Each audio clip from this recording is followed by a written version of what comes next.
말씀 봅시다. 시편 107편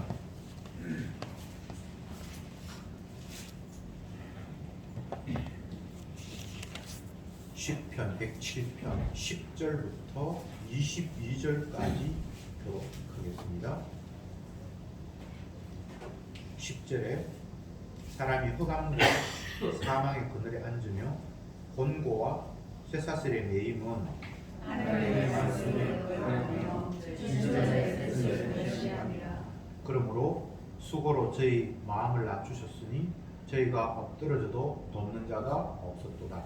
이에 저희가 그 심중에 원하게 되시니 그 곳에서 도와주시되 흑암과 사망의 그늘에서 인도하여 내시고 그 얽은 줄을 끊으셨도다.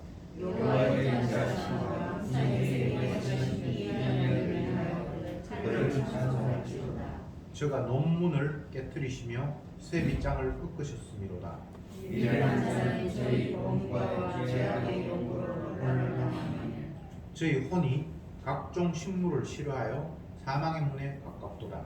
이에 저희가 그 진심에서 여호와께 부르짖으며 그 곳에서 도와주시되 저가 그 말씀을 보내어 저희를 고치사 위경에서 건지시는도다. 여호와의 인자하심과 인생에 행하신 이한 일을 인하여 그를 찬송할지로다. 감사제를 드리며 노래하여 그 행사를 선포할지로다. 아멘.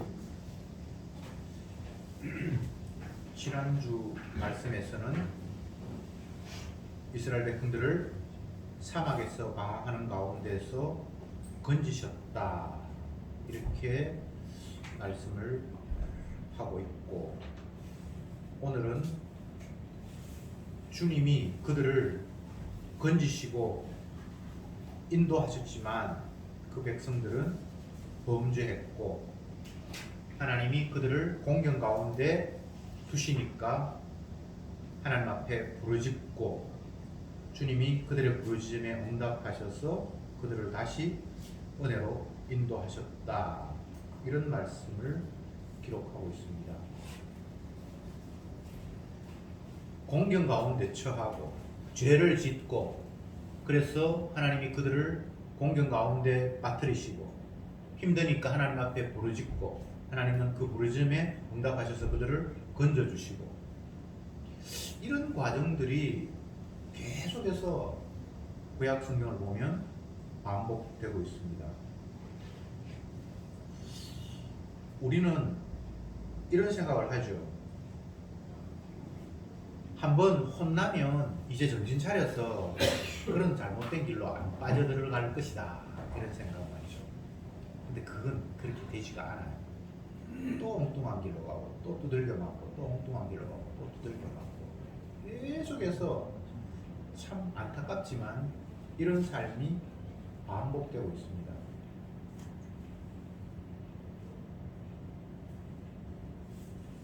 (10절) 말씀을 제가 보겠습니다.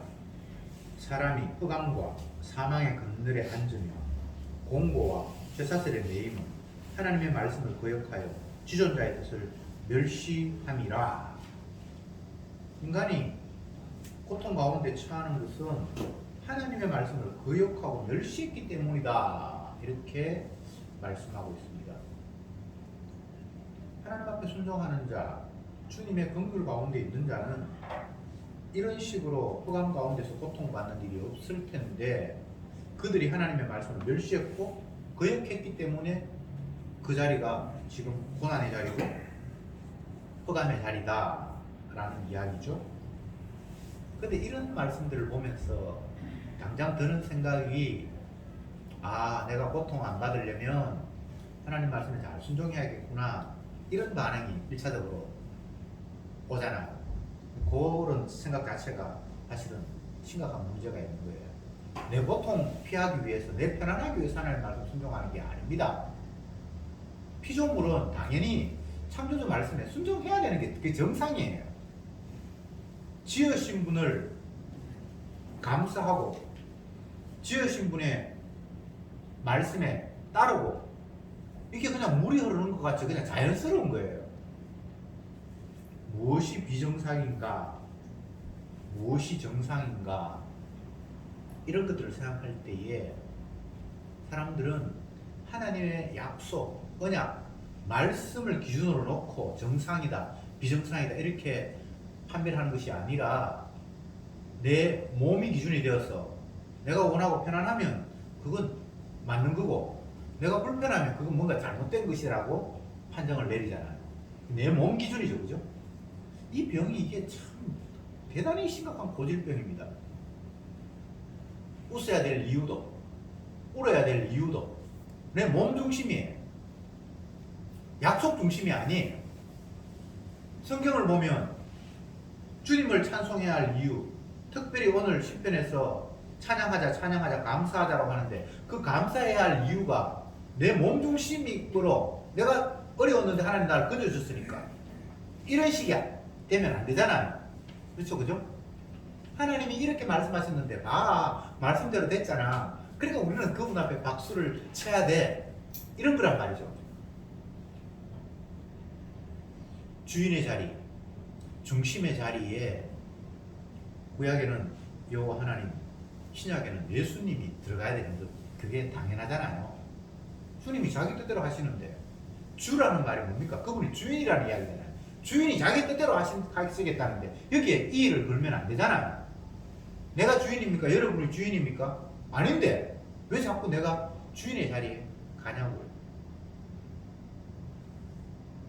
이스라엘 백성들에게는 하나님께서 나라를 만드시고 제사장이라는 독특한 인물을 세워주셨어요. 제사장은 제사 지내는 일을 집행하는 책임자입니다. 하나님이 이스라엘이라는 나라 공동체를 만드시고 왕을 세워주신 게 아니고 제사 지내는 독특한 사람, 제사장을 그 나라의 중심으로 세우셨단 말이에요. 이것도 굉장히 독특한 일이죠. 우리는 여러 무리가 모이면 그 가운데 한 사람, 우두머리 한 사람을 세워서 그가 전체를 이렇게 아우르고 이끌고 하는 그게 합리적이잖아요. 그런데 하나님은 이스라엘을 나라를 만들어 놓고 왕이나 지도자를 세운 것이 아니라 제사 지내는 제사장을 세우셨단 말이죠. 그러면서 이스라엘 나라를 하나님 이름을 붙이기를 제사장 나라다, 이런 이름을 붙였어요. 그건 주님의 의도가 그게 다 실려 있습니다. 제사장 나라라는 말은 뭔고 하면 날마다 죄가 사함받고 용서받아서 유지되는 존재들이 너희들이라는 거예요. 누군가 대신 희생함으로 말미암아 그 희생을 근거로 해서 너희들은 살림을 받는다라는 그런 의미로 하나님이 그들을 제사장 나라라고 붙여주셨습니다. 그러면 우리가 생각할 때에 단체, 국가, 전체적인 많은 사람들이 모여있는 곳, 이곳에서 가장 절실하게 필요한 것은 일사불란하게 단체가 모이고 움직이게끔 똑똑한 리더 한 사람이 생겨서 그들을 효율적으로 인도하는 것, 이게 인간들이 생각하는 구도잖아요. 근데 하나님은 그런 생각을 하지 않으셨어요. 그럼 우리 생각이 옳을까요? 하나님 생각이 옳을까요? 또 너무 유치한 질문을 했다, 그죠? 하나님 생각이 맞죠. 근데 이 땅에 어느 나라 치고 지도자 세워서 이끄는 나라가 아닌 그런 범죄의 나라가 있습니까? 없습니까? 없죠. 그럼 인간이 다 지금 뭔가 오해하고 있는 거예요. 우리는 누군가의 대신 희생을 통해서 용서받고 그 용서를 근거로 그 용서하신 것을 감사하면서 살아야 할 민족들인데 그런 식으로 나라 구도를 생각하는 인간들이 아예 없어요. 심지어는 이스라엘마저도 하나님, 우리도 다른 나라처럼 왕 세워주세요. 왕이 있어야 되겠습니다. 라고 반기를 들었단 말이죠. 그러니까 하나님께서 그래, 너희들이 원하는 대로 왕 한번 세워봐라. 잘 되는지. 그렇게 해서 하나님께서 허락을 하셨어요. 기뻐서 허락한 게 아닙니다. 너희들의 생각이 얼마나 잘못된가를 한번 경험해 보라고 하나님이 그 나라에 왕을 주셨어요. 근데 이스라엘이 어떻게 됐습니까? 왕이 세워져서 뭐가 잘 됐습니까? 아니잖아요. 결국은 이스라엘이라는 나라가 다른 나라에 포로 잡혀가고 이스라엘 나라가 아예 사라져버려요. 그게 구약의 역사잖아요. 주님이 이런 이야기들을 우리에게 들려주시는 이유를 생각해 봐야 되죠. 우리도 마찬가지입니다. 우리에게는 제사장이 있어야 되지 지도자, 다른 지도자 나를 인도할 지도자가 필요한 게 아니에요. 이스라엘에게는 제물의 희생이 있으면 되지 왕이 필요한 나라가 아니에요. 예수님은 우리의 허물을 본인이 다 뒤집어 쓰고 담당하기 위해서 이 땅에 오셨습니다. 그게 우리의 구원자예요. 다시 본문으로 넘어가 봅시다. 12절에 이스라엘 백성들이 10절 11절에서 흑암 가운데서 헤매고 고통 가운데 빠진 이유가 하나님 말씀을 거역했기 때문이다 이렇게 말씀을 하시고 12절에 그러므로 수고로 저희 마음을 낮추셨으니 저희가 떨어져도 돕는 자가 없도다 이렇게 했습니다. 그들이 범죄했기 때문에 하나님은 그들의 마음을 낮추기 위해서 어려움을 주셨다는 거예요. 그리고 그들을 돕는 자도 없게 하셨다는 겁니다. 이게 하나님의 수고로 한 일이에요. 피곤해요. 하나님도. 이스라엘 백성들이 아수르에 포로 잡혀가고 바벨론에 포로 잡혀가고 이게 하나님께서 그들을 낮추시기 위해서 그리고 그들을 돕는 자들도 다 끊어버렸어요. 하나님 하신 일입니다. 말씀에 거역했으니까 고통을 주시는 거죠.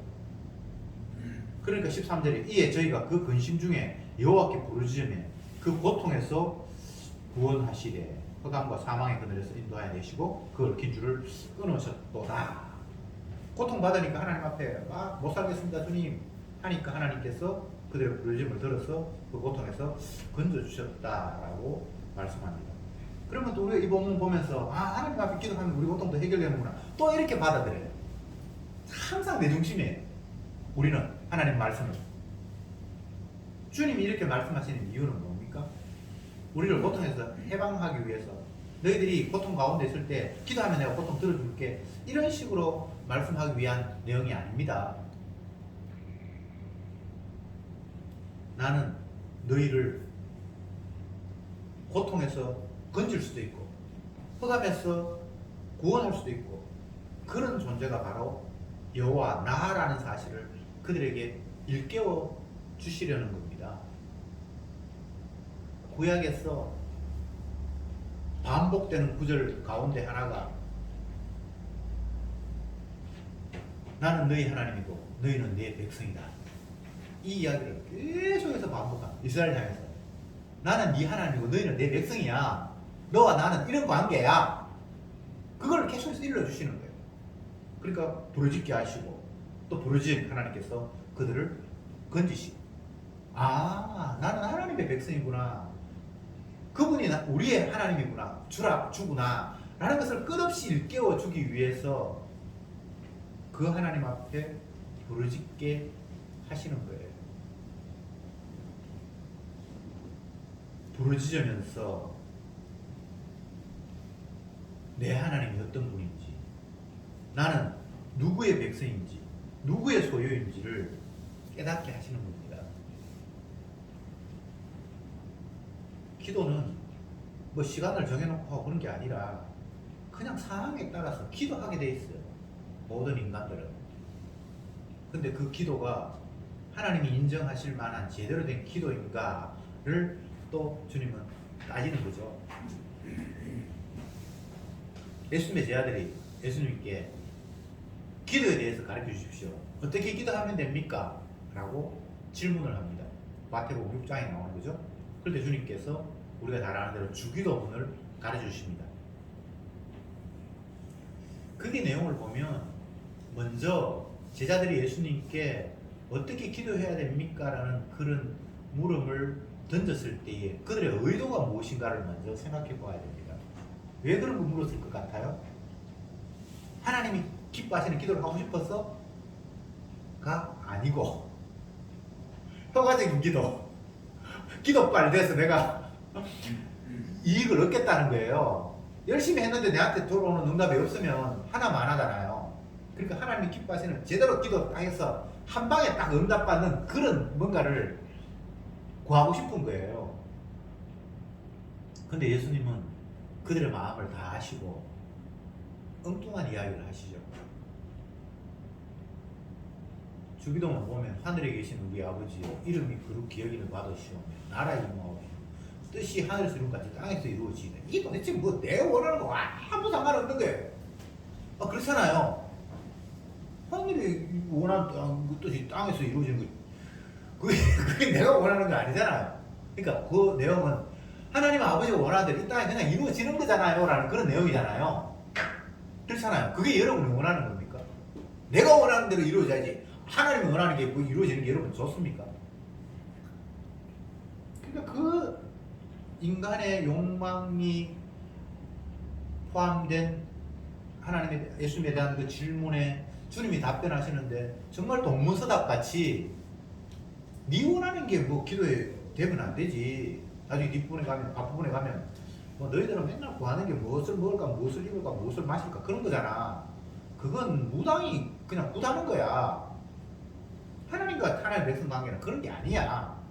너희들이 구하지 않아도 아버지는 너희들이 필요한 거 이미 다 알고 계셔. 그리고 지금도 너희들에게 충분히 제공되고 있어. 그렇게 할 말이 없어요. 충분한 거 아닌 것 같은데. 나 더 많이 챙길 것 같은데 주님은 충분하대요. 이거 뭐 생각이 달라도 너무 다르잖아요. 어린아이가 철이 없어서 맛있다고 단 걸 계속해서 먹습니다. 됐어, 그만 먹어. 그게 부모님의 입장에서는 충분함이잖아요. 좋은 거잖아요. 그렇죠, 그죠? 근데 자녀 입장에서는 아쉬워. 더 먹고 싶어. 그럼 배탈 나는 줄도 모르고. 세상에 있는 모든 관계는 주님과 우리와의 관계를 이해하라고 펼쳐놓은 그림입니다. 제가 방금 어린아이 부모 이야기 했는데 그것도 주님과 우리와의 관계가 그렇다는 거예요. 우리는 어린아이였어. 철이 없어서 그냥 내 몸이 요구하는 대로 자꾸 요구를 하고 어른은 봐가지고 이건 탈난다. 그러면 강제로라도 멈추잖아요. 부모라면 그렇잖아요. 그게 자연스러운 거잖아요. 주님이 그런 분이라는 거예요. 아이고 주님 이제는 뭐 나 어린애 아닙니다. 나도 시근이 있습니다. 그런 말 하면 안 돼요. 오늘 주님 앞에 늘 어린아이예요. 철없이 떼 부리는 아이예요. 무엇을 먹을까 무엇을 마실까 이것 주세요 저것 주세요 다오 다 주셨는데 부족함이 없는데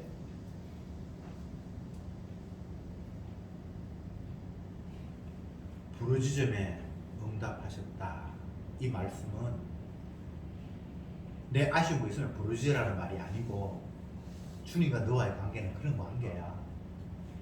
주님이 너에게 주시는 분이고 너는 주님 주시면 받을 수밖에 없는 그런 존재야. 참 이 관계가 얼마나 행복한 관계입니까? 주시는 분이 계시고 달라고 요구할 수도 있고.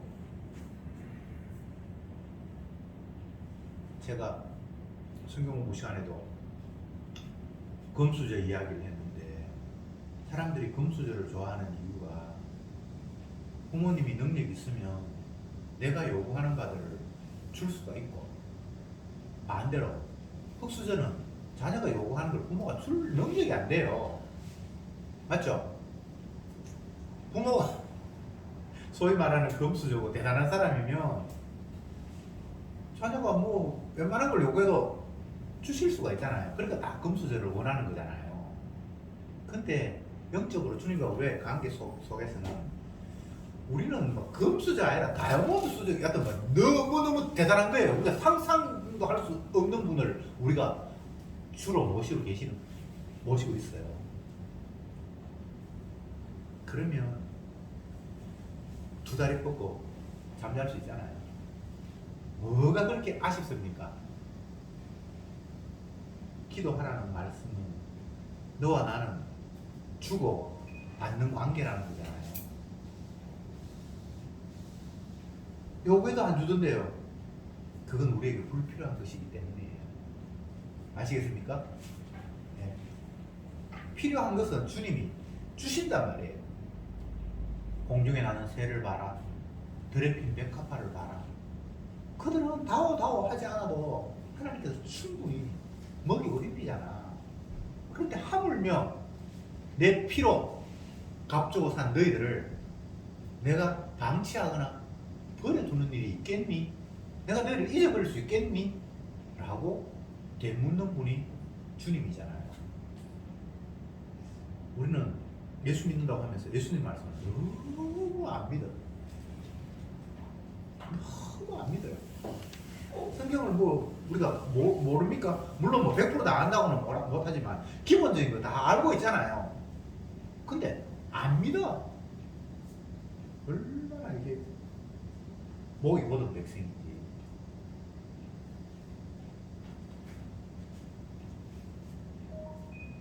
인간관계에 있어서 가장 돈독한 관계는 서로의 말을 신뢰하고 믿는 겁니다. 반대로 깨어지는 관계는 상대의 말을 신뢰하지 않는 겁니다. 뭐 다른 걸로도 설명할 수 있지만 이게 가장 핵심적인 거예요. 못 믿으면 그 관계가 형성이 안 됩니다. 누군가 말을 했는데 네 말 못 믿어 그러면 이게 관계가 형성이 뭐가 안 돼요. 그러나 진짜 동독한 관계는 뭔가를 이야기했는데 그걸 100% 신뢰하는 관계. 저분이 말했기 때문에 이거는 맞다 라는 관계. 히브리서 11장에서 믿음을 이야기하면서 이렇게 정의했습니다. 믿음은 바라는 것들의 실상이요 보지 못하는 것들의 증거라. 쉽게 설명을 하면 바라는 것들의 실상, 아직은 미완료잖아요. 근데 믿으면 그게 완료형이 되어버린 거예요. 바라는 것들의 실상이라고 그랬으니까. 보지 못하는 것들의 증거라. 봐야 믿는데 아직 안 봤는데 주님이 말씀하셨어. 그러면 그거는 이게 있는 거하고 존재하고 똑같은 거예요. 그게 믿음이라는 거예요. 이건 신뢰관계죠. 그분이 말씀하셨는데 그 말씀은 아직 안 이루어졌다 할지라도 그건 이미 있는 거예요. 이미 존재하는 거예요. 그게 믿음이에요. 주님과 자기 백성과의 관계 속에서는 그분이 말씀하셨는데 그 말씀은 믿음으로 틀림없음으로 이미 이루어졌으므로 받아들일 때 그게 제대로 된 관계라는 거예요. 근데 여러분 생각해 보세요. 하나님이 많은 것을 약속하셨고 말씀하셨습니다. 제가 방금 기도 이야기하면서 무엇을 먹을까 마실까 이런 것들은 구할 필요 없다. 이미 하나님께서 이 사람들 아신다. 들의 피 백합도 공중에 나는 새도 하나님께서 먹이시고 입히시는데 당신의 피로 생명 값주고 산 너희들을 외면하겠냐. 주님 약속이잖아요. 근데 우리는 그거 안 믿잖아요. 날마다 모자라는데 안 모자라요. 10편에서 제가 좋아하는 구절 가운데 표현이 23편 여러분 다 알죠? 내 잔이 넘치나이다. 만족하는 거예요. 풍성한 거예요. 모자람이 없어요. 한 98%는 샀는데 2% 부족하다. 그런 게 없어요. 잔이 넘쳐요. 그게 주님과 성도와의 관계입니다.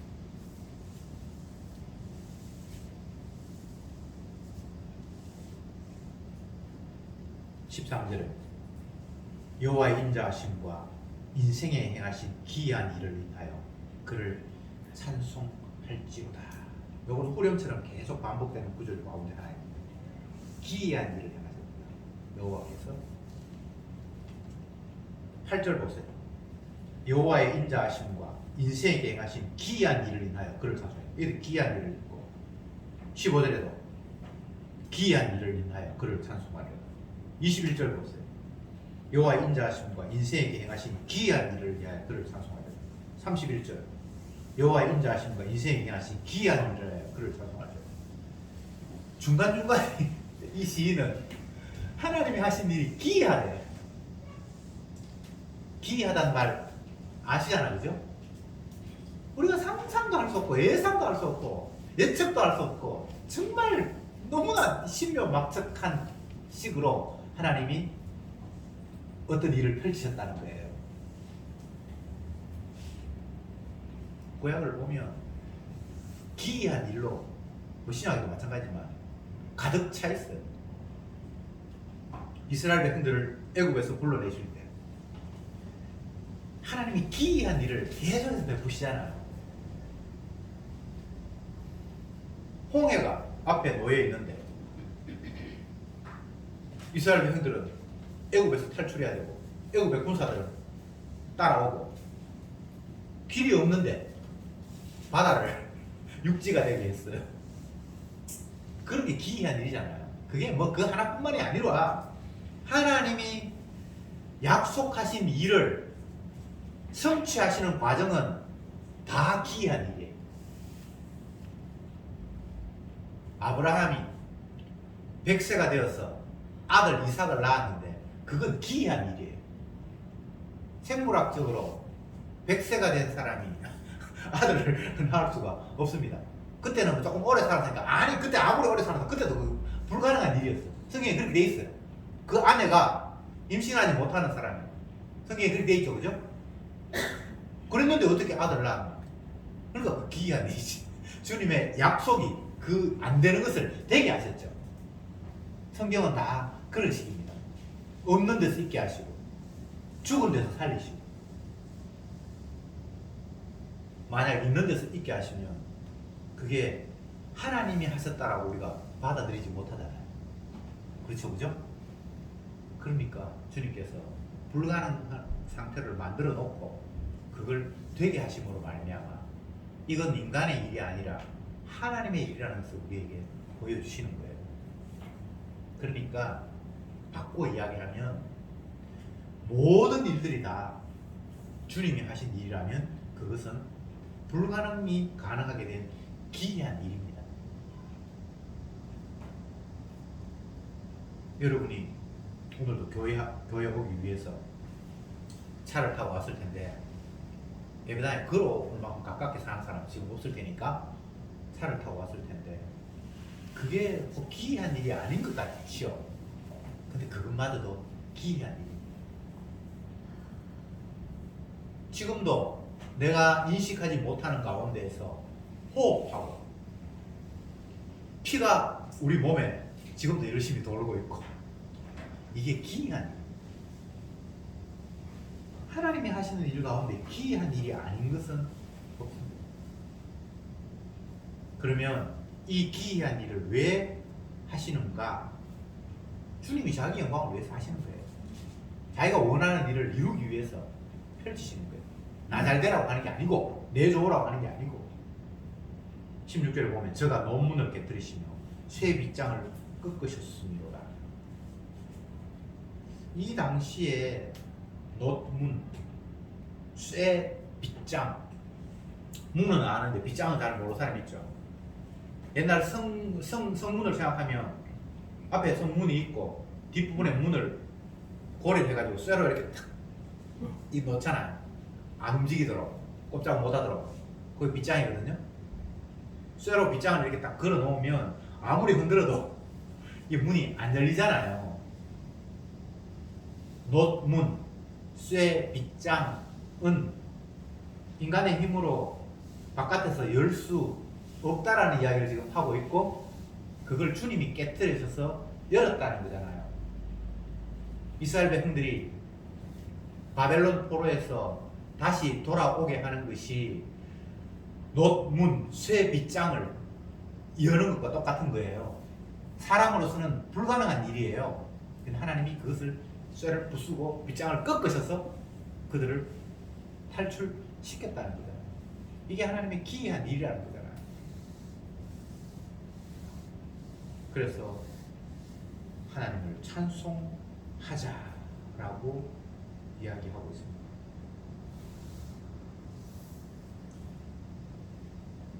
우리는 어떤 경우에도 내 힘으로 주님의 일을 할 능력도 재주도 없습니다. 주님의 일을 하려고 생각하지도 마세요. 주님의 일은 주님이 하시기 때문에 주님의 일입니다. 우리가 할 수 있는 그 주의 일이 아니에요. 성경 보면 주의 일이라고 되어 있는데 그건 주님이 하시기 때문에 주의 일입니다. 여러분이 할 수 있는 것은 주의 일이 아닙니다. 네. 주의 일은 주가 하세요. 구원은 주님이 하시는 거지요. 우리를 인도하시는 것 목자의 일이에요. 양을 인도하는 건 양이 갈 길을 지도하는 것은 양 스스로가 가는 게 아닙니다. 목자가 인도합니다. 예. 그러니까 우리는 그냥 굿이나 보고 떡이나 먹는 거예요. 이보다 더 편한 게 없잖아요. 나는 갈 바를 알지 못하는데 목자가 지팡이와 막대기로 우리를 인도하니까 그냥 따라가면 되잖아요. 복음을 하나님의 약속을 믿는 성도는 스트레스가 될 게 아무것도 없습니다. 아무것도 신경 쓸 게 없어요. 그냥 따라가면 되는 거예요. 그런데 목자를 인정하지 않는 순간, 목자가 나를 인도한다는 것들을 잊어버리는 순간, 그때부터는 내가 정신 바짝 차리고 내 손이 안 보는 쪽으로 가려고 안간힘을 쓰는 거예요. 그러면 그때부터 이제 스트레스가 팍팍팍 올라갑니다. 혹시나 내 길 가다가 망치면 어떡할까? 그런 생각이 들죠. 그런데 주님의 약속이 믿어지면 아무것도 신경 쓸 게 없습니다. 주님이 기이한 곳으로, 자기 원하는 곳으로, 자기 영광을 위해서 모든 것을 인도하시기에 우리 앞에 놓여있는 논문이나 쇠빗장이라도, 나는 그렇게 논문이 쇠빗장에 갇혀있으면 어떻게 할 수가 없지만 주님 필요에 따라서 그걸 다 꺾으시고 부수시니까 내가 내 앞에 뭐 철문이 놓여있다 그런 거 여러분 신경 쓸 거 없습니다. 내가 길을 가야 되는데 내 앞에 바다가 놓여있다, 나 수영도 못한다, 그런 거 여러분 신경 쓸 거 없습니다. 주님은 없는데 길을 만들어요.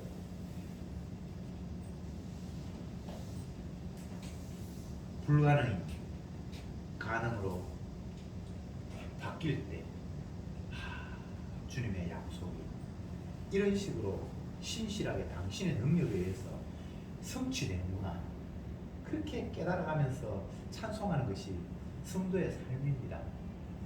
내 원하는 게 이루어졌다, 원더풀, 그게 아니고 주님이 약속하셨는데 내 어리석은 눈으로 보니까 도저히 이 약속은 이루어질 것 같지 않았는데 주님이 이렇게 기이한 방법으로 길을 내셔서 기업고 성취의 내시네.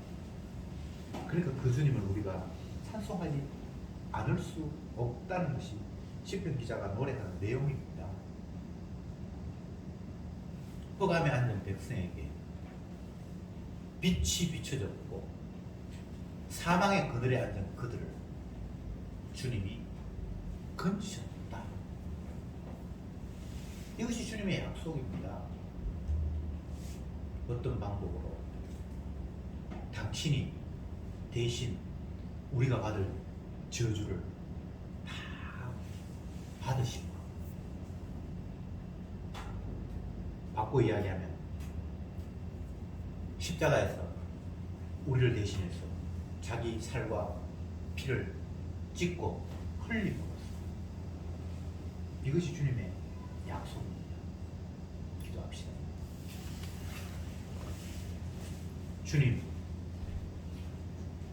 주님의 약속이 끝없이 우리에게 들려옴에도 불구하고 그 약속은 귀에 다 흘려버리고 내가 스스로 뭔가를 해야만 할 것 같은 이 강박감에서 벗어나지 못하는 저들입니다.